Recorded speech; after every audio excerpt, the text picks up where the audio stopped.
Hola, ¿cómo están? Bienvenidos de vuelta, yo soy el doctor Marco y el día de hoy vamos a hablar de 7 señales, que más bien van a ser 5 más 2 y ahorita vamos a explicar por qué. Señales de que la infección de vías respiratorias que tenemos es más grave de lo que pensamos. Estas infecciones de vías respiratorias me estoy refiriendo desde una tosecita, un dolor de garganta, hasta por supuesto ya algo más avanzado. De lo que vamos a estar hablando es específicamente de una escala que hemos platicado en el pasado, que tiene 5 características importantes o 5 cosas a buscar, que es CURB 65, y le vamos a agregar 2 factores más que nos indican de nuevo que esa infección es mucho más grave y probablemente necesitemos estar en el hospital. Entonces vamos a ver cuáles son estas 7 señales. Un paciente con una infección de vías respiratorias que tiene confusión es mucho más grave de lo que pensamos, porque eso nos sugiere fuertemente que el nivel de oxigenación de la sangre está bajo y por lo tanto no está llegando al cerebro. Esta confusión nos estamos refiriendo a un paciente que estaba normal y de pronto, de manera más o menos momentánea o espontánea, empieza con confusión importante. A lo mejor no sabe dónde está, quiénes son las personas que lo están rodeando. Esto nos está indicando que está fallando el cerebro y vamos a ver que este fallo de algún órgano va a ser esta característica o va a ser la serie de características que nos indican que la infección de vías respiratorias es mucho más severa. Un paciente, por ejemplo, que tiene una demencia, un paciente que ya tiene otra enfermedad que lo hace estar confundido, eso ya no lo hace valorable o no podemos utilizar este parámetro de confusión dentro de la escala que nosotros estamos teniendo. Y por supuesto, de la escala CURB 65, la C justamente va a ser de confusión. ¿Sí? No sé si ustedes la ven como la vean, pero bueno, como es espejo creo que es así. Evidentemente, el nosotros encontrar que el cerebro está fallando es un dato extremadamente importante y preocupante de que nos está afectando esa infección de vías respiratorias mucho más de lo que nosotros pensábamos. Y aquí agrego el primer paréntesis, el primer punto extra que nosotros vamos a tener. En un paciente que no tiene confusión, otro dato muy importante es este nivel bajo de oxigenación en la sangre. Y por supuesto, cuando hablamos de nivel bajo de oxigenación en la sangre, hablamos de un oxímetro, de medirnos la saturación de oxígeno y tener menos de 92. Entonces, un parámetro que no está dentro de la escala CURB 65, pero que también es muy importante y nos está sugiriendo una afección importante, es una saturación de menos de 92%. Ya platicamos que la falla del cerebro es el primer dato importante de que la infección de vías respiratorias es mucho más grave de lo que pensábamos. El segundo, por supuesto, la falla del riñón. La falla del riñón no es fácil de medir y va a ser el único parámetro en el que necesitamos estudios de laboratorio para determinarlo. Todos los demás son que los podemos sencillamente en nuestras casas determinar muchas veces. Entonces, para determinar la falla del riñón, que la infección de vías respiratorias ya está afectando el riñón de manera tan importante como para que no esté funcionando de manera adecuada, vamos a medir la uremia. Y esta uremia van a ser justamente un boom de más de 7 milimol por litro. Específicamente, el boom es la cantidad de nitrógeno que nosotros tenemos en la sangre y por supuesto el que está eliminando el riñón. El riñón tendría que estar eliminando este boom constantemente.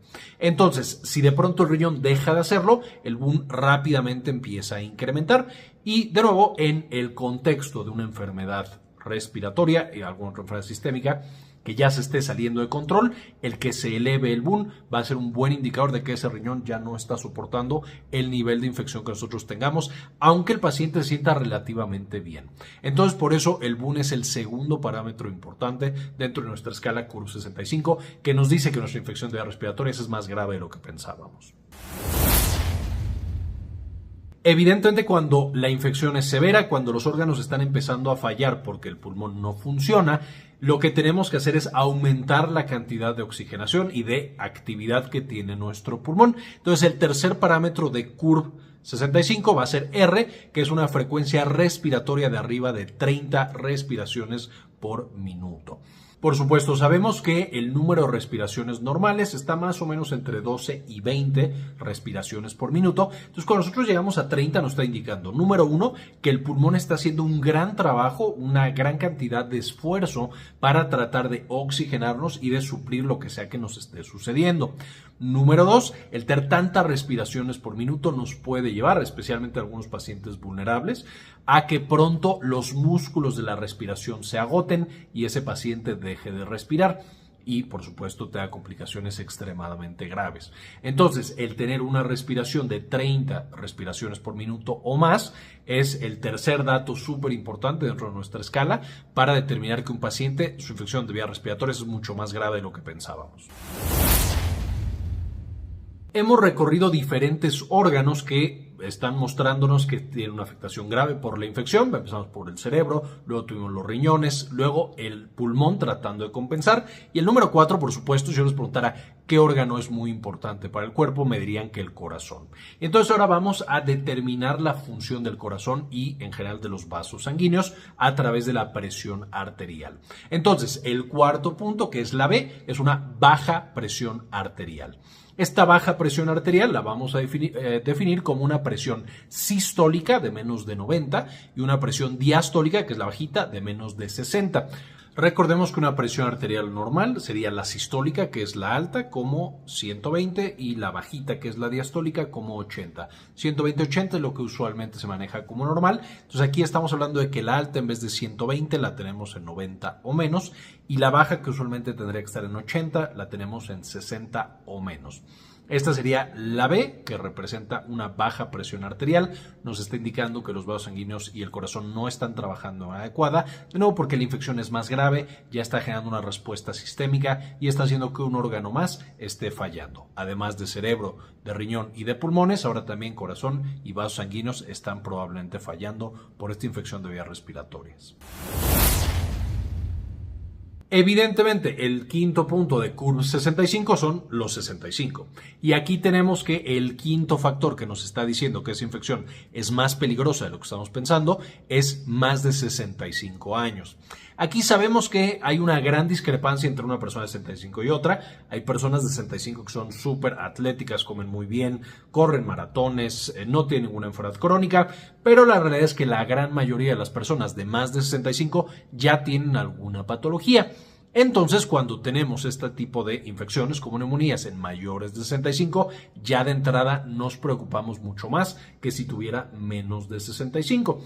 Y de entrada tenemos que ver que haya o que se reciba una atención médica mucho más cercana y mucho más importante. El único punto que quedaría agregar, ya recuerdan que el primer punto que agregamos a la escala de Curve 65 fue la saturación de oxígeno de abajo de 92, que ese es otro dato de riesgo y otro dato grave de infección de vías respiratorias. Sería tener alguna patología crónica no controlada. Es decir, un paciente que sea diabético que no está bien controlado, hipertenso, algún paciente que tenga alguna otra patología, insuficiencia cardíaca, enfermedad renal crónica, alguna alteración del hígado, alguna enfermedad autoinmune.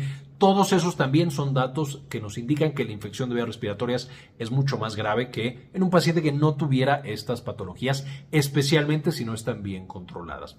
Algunas de esas, incluso bien controladas, nos incrementan bastante el riesgo. Entonces, siempre que tenemos alguna de estas, vamos a necesitar tener un cuidado muy especial en esos pacientes específicos.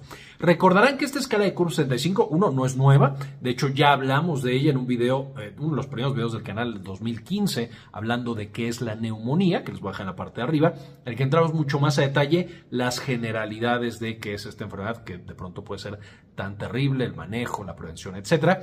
Pero ya hablamos de la escala de Curve 65. Este video sirve solamente para recordar y también para complementar, porque en esa otra no habíamos hablado de estos puntos que estamos agregando: la saturación de oxígeno y las patologías que no están bien controladas. Entonces, estas, como podrán ver, la mayoría podemos hacerlos desde casa. Podemos tener a nuestro paciente con una infección de vías respiratorias y determinarle fácilmente Curve 65. Y ahora que hemos estado viviendo a través de una pandemia de vías respiratorias y muchos tenemos equipo para medir saturación de oxígeno, por supuesto también ya podemos medir la saturación de oxígeno, generando ya una perspectiva y una visión mucho más completa. Ahora, ¿qué es lo que pasa si nosotros encontramos alguno de estos factores? Si tenemos el que sea uno solo, necesitamos, por supuesto, ir a que nos atienda un médico lo antes posible. No necesitamos necesariamente quedarnos en el hospital o cosas más avanzadas, pero definitivamente tiene que ser rápida nuestra acudir, digamos, con el médico para que nos revise. Si no tenemos ninguno, no significa que nada nos pueda pasar, que no tengamos ningún factor de riesgo. Sin embargo, podemos tomarnos un poquito más el tiempo para acudir con el médico. Si tenemos uno solo, inmediatamente ir con el médico. Si tenemos dos, es muy posible que necesitemos estar hospitalizados. Es decir, ya es una neumonía, ya es una infección de vías respiratorias mucho más avanzada. Y lo mejor, en muchos casos, no quiero decir en todos, porque de pronto el médico puede revisarnos y decir, ¿sabes qué? Podemos darte de alta, que vayas a tu casa, solamente estar en contacto muy estrecho. Pero con 2 ya muchas veces el médico nos pide que nos quedemos en el hospital para que seamos monitorizados con mucho más detenimiento. Si tenemos 3 o más, usualmente no solamente nos quedamos en el hospital, sino que ya nos van a internar en una terapia intensiva. Por supuesto, para que recibamos cuidados mucho más especializados. A fin de cuentas, si tenemos 3 de estas alteradas, por ejemplo, confusión, el BUN elevado o la urea elevada, uremia, y baja presión arterial, ahí son 3 órganos diferentes que ya nos están fallando por la infección de vías respiratorias: el cerebro, los riñones y los vasos sanguíneos y el corazón. O si tenemos una frecuencia respiratoria de 30, confusión y más de 65 años, de nuevo, eso se vea que los pulmones están trabajando a tope para mantenernos oxigenados y nuestros músculos muy posiblemente se van a cansar. Entonces tenemos que ayudarle a ese paciente. Entonces, 3 o más usualmente ya implica que vamos a entrar a una terapia intensiva. De nuevo, no quiero decir que el 100% de los casos, pero ya el riesgo es mucho más alto. Y también, como se podrán imaginar, cuando nosotros vamos aumentando el número de puntos, es decir, tengo confusión y luego ya tengo confusión más uremia y confusión más uremia más frecuencia respiratoria más de 30, eso va agregando la cantidad de complicaciones que genera esa infección de vías respiratorias y, por supuesto, el riesgo de muerte que tiene mi paciente. Entonces, por eso tan importante que la escala CURB 65 más los 2 agregados, que son saturación de oxígeno y alguna otra enfermedad que no esté bien controlada, van a ser tan importantes que nosotros evaluemos en los pacientes que tienen infecciones de vías respiratorias. Y básicamente esa es la información que tenía para ustedes el día de hoy. Espero les sirva y justamente nos permita detectar de manera muy temprana las infecciones de vías respiratorias que ya están siendo más peligrosas de lo que pensábamos originalmente. Este video quiero dedicárselo a algunas de las personas que han decidido donar $1 o $2 al mes. Realmente nos ayudan a hacer este tipo de contenido. Y dedicarle este video en particular a Mike Angelo, Delia González, Jorge C. Beltrán, Bajo la Lupa, Moni Lake, Henry Blacksque, Diego Aceves, Rosaura Murillo, María Eugenia Sobrino, Laura Elena Barojas, José Luis Tobar, Héctor Lepe Sáenz, Guadalupe Guardiola, Zenaida Zuluaga, Dr. Fermín Valenzuela, Pablo Antonio, Matías Hernández y Gli53. Muchísimas gracias por el apoyo que nos brindan cada mes. En la descripción del video van a encontrar algunos artículos para leer más de esta escala CURB 65, que es tan importante. Entonces espero que también les sirva el material que estoy dejando en la descripción. Con esto ahora sí terminamos y, como siempre, ayúdenos a cambiar el mundo. Compartan la información.